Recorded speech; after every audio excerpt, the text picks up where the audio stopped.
మున్నేరు ఉగ్రరూపం దాల్చింది. తెలుగు రాష్ట్రాలపై దీని ప్రభావం తీవ్రంగా పడింది. ఖమ్మం శివారులోని పలు కాలనీలను మున్నేరు ముంచెత్తగా జనం అల్లాడిపోతున్నారు.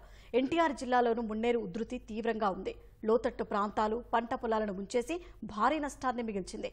అదే సమయంలో మున్నేరు ఉధృతికి జాతీయ రహదారి ధ్వంసం కాగా విజయవాడ, హైదరాబాద్ మధ్య రాకపోకలకు అంతరాయం ఏర్పడింది.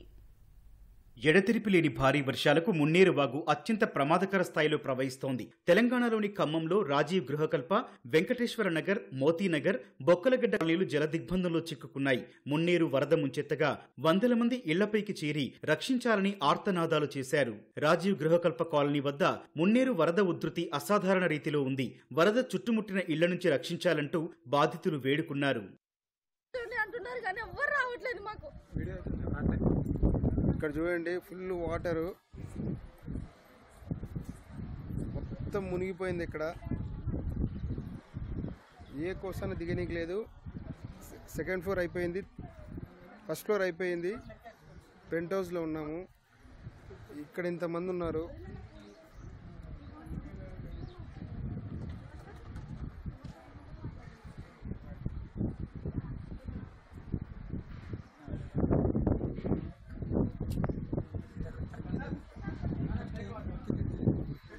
దయచేసి హెల్ప్ చేయవలసిందిగా కోరుతున్నాం.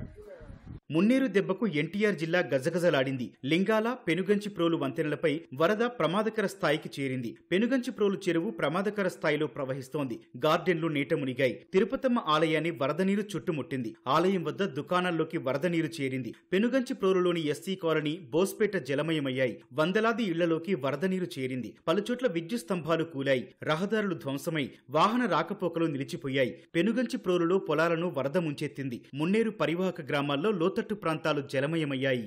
ఎన్టీఆర్ జిల్లా జగ్గయ్యపేట మండలం పోలంపల్లి మున్నేరు డ్యాం నుంచి పెద్ద ఎత్తున వరద నీరు కృష్ణానదికి చేరుతోంది. 2 రోజులుగా కురుస్తోన్న వర్షాలతో డ్యాంలో వరద ఉధృతి పెరుగుతోంది. భారీ వరదతో పెనుగంచిప్రోలు మండలం నవాబుపేట చెరువుకు గండిపడింది. నవాబుపేట చెరువుకు గండిపడటంతో వరద పోటెత్తింది. పోలంపల్లి డ్యాం వద్ద నీటిమట్టం పెరిగింది. భారీ వర్షాలకు రహదారులు దెబ్బతిని వాహన రాకపోకలు స్తంభించాయి. తోటచెర్ల, నందిగామ మండలం అనాసాగరం గ్రామాలకు ముప్పు పొంచి ఉంది. గ్రామస్తులు అప్రమత్తంగా ఉండాలని అధికారులు హెచ్చరించారు. నందిగామ, మధిర రోడ్డుపై వరద నీరు చేరి వాహనాల రాకపోకలకు ఆటంకం ఏర్పడింది.